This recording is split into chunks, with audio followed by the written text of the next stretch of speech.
Okay, I can estimate and solve problems involving discount, markup, tax, tip, and sale price.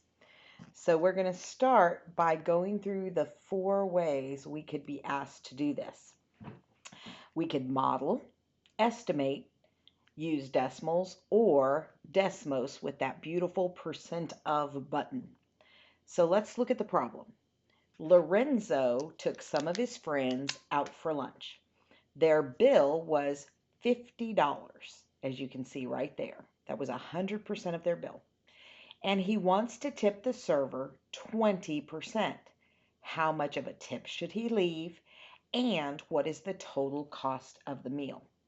Remember that 100% is easily broken into 10 small areas because each one is 10%. And we know that if 50 is 100%, 25 is 50%, and each 10% is worth 5. So here we have 5%, 10%, which would be $10. So the tip is $10 and the total is 60 because 10 plus 50 is 60. Now let's look down here and see what would happen if they asked us to estimate. Well, to find 10% of any number, you just need to move the decimal one space to the left. And that tells you that 10% of 50 is $5. So if you want to leave 20%, all you have to do is double it. $10 is your tip, and of course you add that to the 50 to get your total, which is 60. Now we're going to talk about decimals. If you want to leave a 20% tip, that's a percent. To make it a decimal, you divide by 100 and get 0.2. So 0.2 times $50 tells you that your tip is $10. Then, if you want to add $50 to that 10, you get $60, but there's an even easier way. If you multiply 1.2 times 50, you not only get the 20% tip, the 0.2, but you also get the 100%, one of that $50. So 1.2 times 50 gives you a total of 60. Now, percent of, if you ever see the percent mark in a problem with a number in front of it, of course, 20% of, then that's where you put your dollar amount, 50, gives you a tip of 10.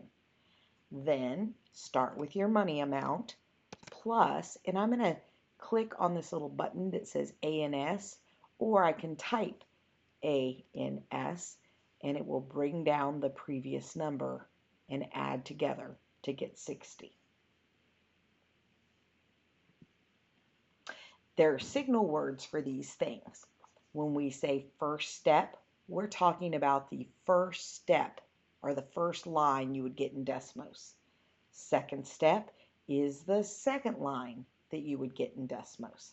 So I just want to make sure that that's clear. So let me put my calculator here so that you can see clearly this is the first line, this is the second line, or the first step and the second step. If you are asked for the tax, a tip, gratuity, a discount, how much you'll save, what the markup is, increase, how much it will increase, or what you will profit, that is one line in Desmos. It only takes one step. If you're asked for a total, what the price will be including what the final price is, the sale price, the retail price, or after any one of those things, tax, tip, gratuity, etc., then you'll need two lines in Desmos. If you are asked for a total with tax, you add the tax to the amount of money. If you ask for a total with tip, you add the tip to that bill. If you ask for a total with markup, you add that markup to what you started with. If you are asked for a total with discount, that is the only one where you start with the money and subtract rather than add. So let's look at some examples. Kelly works at Foot Locker and she receives a 30% employee discount on any shoes she buys at the store. If the pair of shoes she wants costs $50, how much did she save? That means we only need one line if she used her employee discount. Well, her employee discount was 30% of the $50 pair of shoes. So her discount would have been D, $15.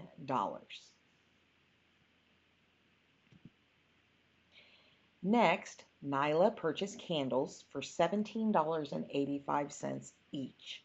She sells them at a 110% markup. Approximately how much does each candle cost after the markup? That means you're going to need two lines. So let's start with 110% of the dollar amount, 17.85. Then we'll need a second line because we need the cost after the markup. So let's start with the dollar amount. And since we're marking up, we will be adding the previous line. So that means each candle will be approximately $37.49. Just as an added thing, if someone wanted to know what Nyla's profit was on each of those candles, that would be this first line here, $19.64. Stephanie wants to buy a book that costs $21.32. The sales tax rate in her city is 9.5%. Estimate the amount of tax that Stephanie will pay if she purchases the book.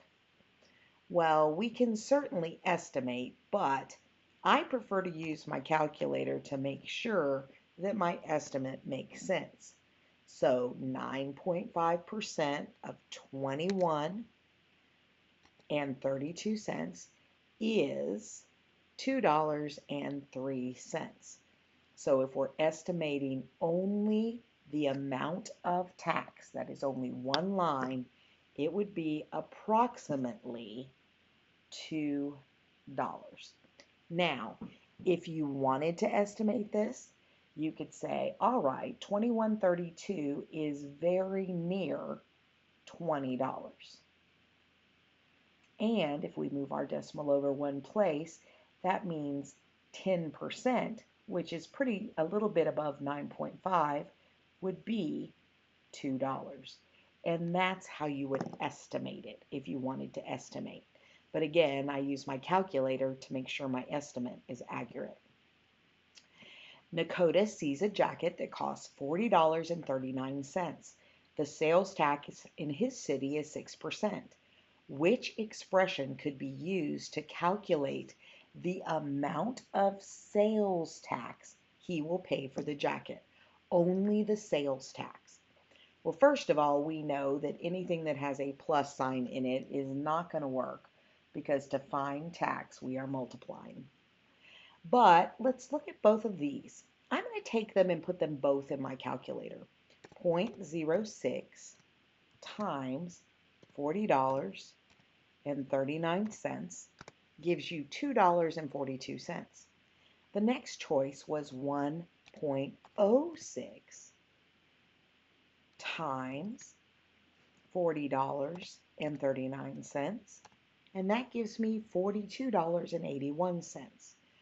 If we only want the tax, we're going to choose option A because that 0.06 came from, let me show you, taking 6% and dividing it by 100 to make it a decimal. The 1.06 gives you the entire price for the coat, including sales tax, the 6% tax, the 0.06, and the 1, which is 100% of the cost. Now let's look at this. It says Gloria went to a restaurant where her meal totaled $60. She wanted to give her server a 30% tip and sketch the model below to help her calculate the correct amount. How much tip will Gloria leave her server? So we only want to know the tip. That's all we want to know. So if and when we try it in our calculator, we will only use one line. But first, let's look at the model. If $60 is 100% of her bill, and you can break 100% into 10 pieces of 10%, how will we figure this out? Well, first of all, if $60 is 100%, then that means each little section, take 60 and divide by 10, is worth $6. So 6 times 3 would be an $18 tip. But again, I always check my estimates and my models in my calculator. 30% of $60 is $18. And since we only want to know the tip, we don't have to go any further. If we wanted the total, we would go to the next line, start with our dollar amount 60, and add ANS, the number before, to get the total. That looks like that's it.